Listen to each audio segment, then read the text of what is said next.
Our story today is called The Last Leaf. It was written by O. Henry.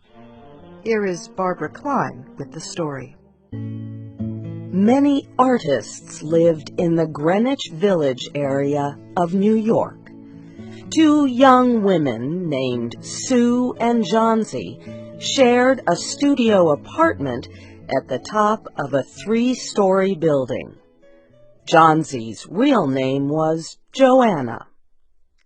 In November, a cold, unseen stranger came to visit the city.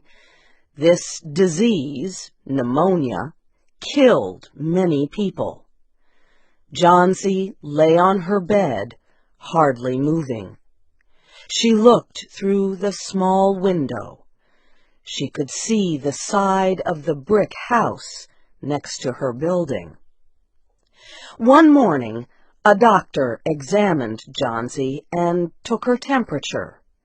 Then he spoke with Sue in another room. "She has one chance in, let us say, 10, he said, "and that chance is for her to want to live. Your friend has made up her mind that she is not going to get well. Has she anything on her mind?" She wanted to paint the Bay of Naples in Italy some day," said Sue. "Paint?" said the doctor. "Bosh! Has she anything on her mind worth thinking twice? A man, for example?" "A man?" said Sue.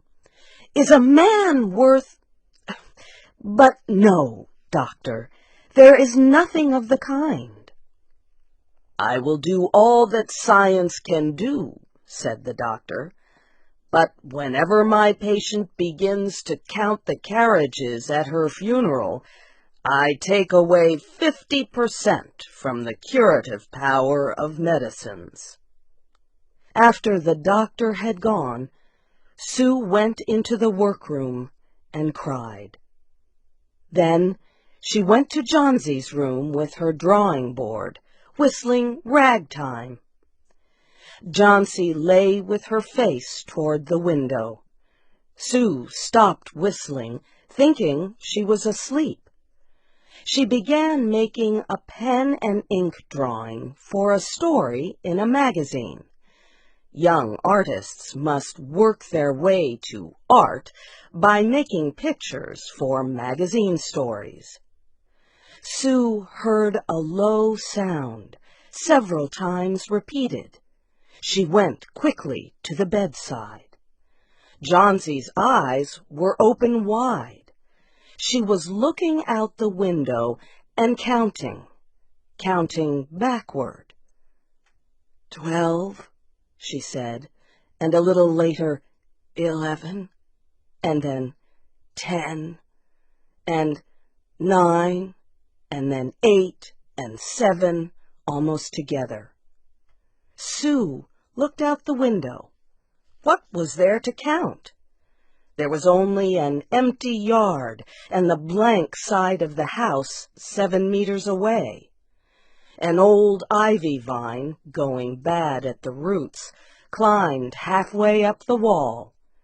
The cold breath of autumn had stricken leaves from the plant until its branches, almost bare, hung on the bricks. "What is it, dear?" asked Sue. 6, said Johnsy quietly. "They're falling faster now. 3 days ago there were almost 100. It made my head hurt to count them. But now it's easy. There goes another one. There are only 5 left now." "5 what, dear?" asked Sue. "Leaves on the plant. When the last one falls, I must go too. I've known that for 3 days. Didn't the doctor tell you?" "Oh, I never heard of such a thing," said Sue. "What have old ivy leaves to do with your getting well? And you used to love that vine. Don't be silly. Why, the doctor told me this morning that your chances for getting well real soon were, let's see exactly what he said. He said the chances were 10 to 1. Try to eat some soup now, and let me go back to my drawing so I can sell it to the magazine and buy food and wine for us. You needn't get any more wine, said Johnsy, keeping her eyes fixed out the window. There goes another one. No, I don't want any soup. That leaves just 4. I want to see the last one fall before it gets dark. Then I'll go too. Johnsy, dear, said Sue, will you promise me to keep your eyes closed and not look out the window until I'm done working? I must hand those drawings in by tomorrow. Tell me as soon as you have finished, said Johnsy, closing her eyes and lying white and still as a fallen statue.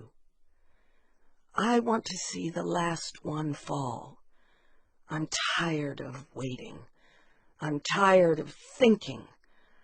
I want to turn loose my hold on everything and go sailing down, down, just like one of those poor, tired leaves.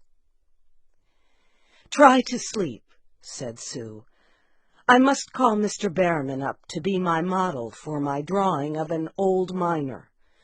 Don't try to move until I come back. Old Behrman was a painter who lived on the ground floor of the apartment building. Behrman was a failure in art.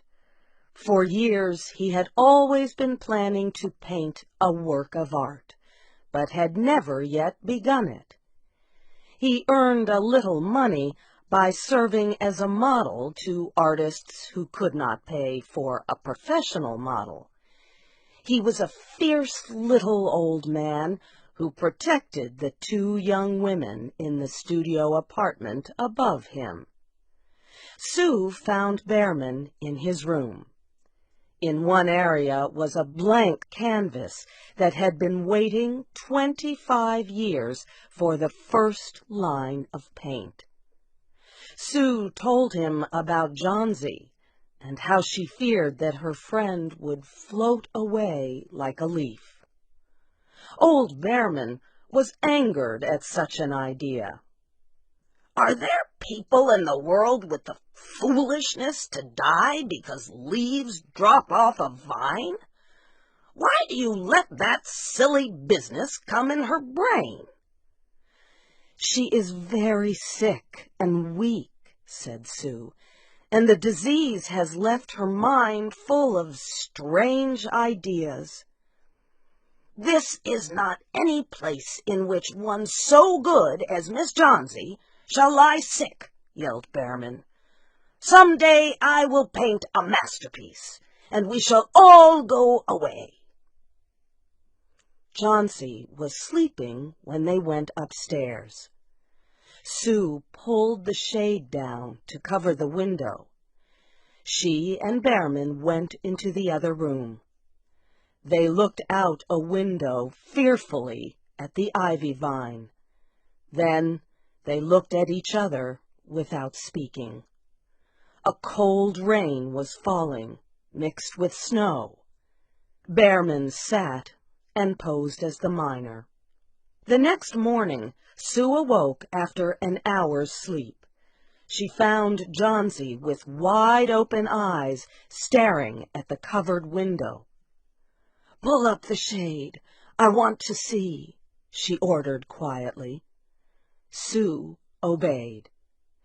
After the beating rain and fierce wind that blew through the night, there yet stood against the wall one ivy leaf. It was the last one on the vine. It was still dark green at the center, but its edges were colored with the yellow. It hung bravely from the branch about 7 meters above the ground. "It is the last one," said Jauncey. "I thought it would surely fall during the night. I heard the wind. It will fall today, and I shall die at the same time." "Dear, dear," said Sue, leaning her worn face toward the bed, "think of me if you won't think of yourself. What would I do?" But Jauncey did not answer.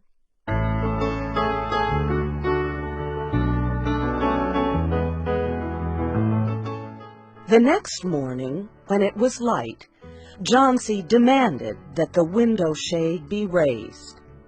The ivy leaf was still there. Jauncey lay for a long time looking at it. And then she called to Sue, who was preparing chicken soup. "I've been a bad girl," said Jauncey. "Something has made that last leaf stay there to show me how bad I was. It is wrong to want to die. You may bring me a little soup now."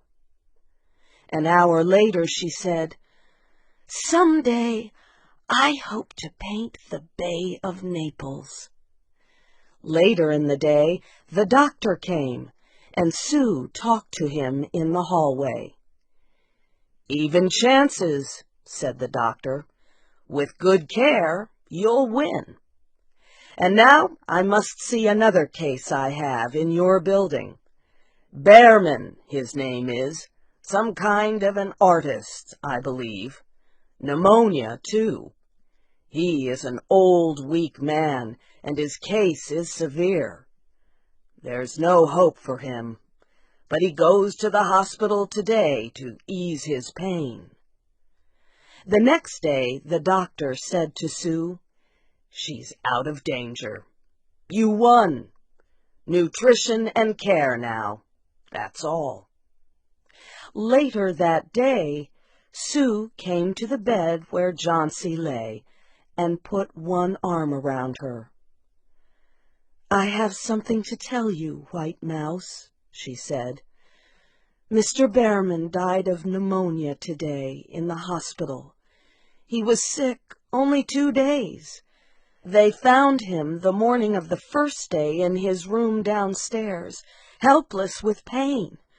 His shoes and clothing were completely wet and icy cold.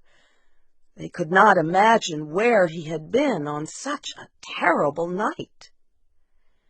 And then they found a lantern, still lighted, and they found a ladder that had been moved from its place, and art supplies and a painting board with green and yellow colors mixed on it. And look out the window, dear, at the last ivy leaf on the wall. Didn't you wonder why it never moved when the wind blew?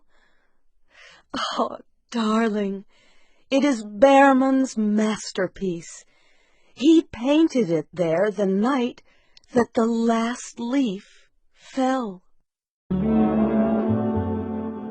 You have heard the story The Last Leaf by O. Henry. Your storyteller was Barbara Klein. This story was adapted by Shelley Gullist and produced by Luan Davis. I'm Faith Lapidus.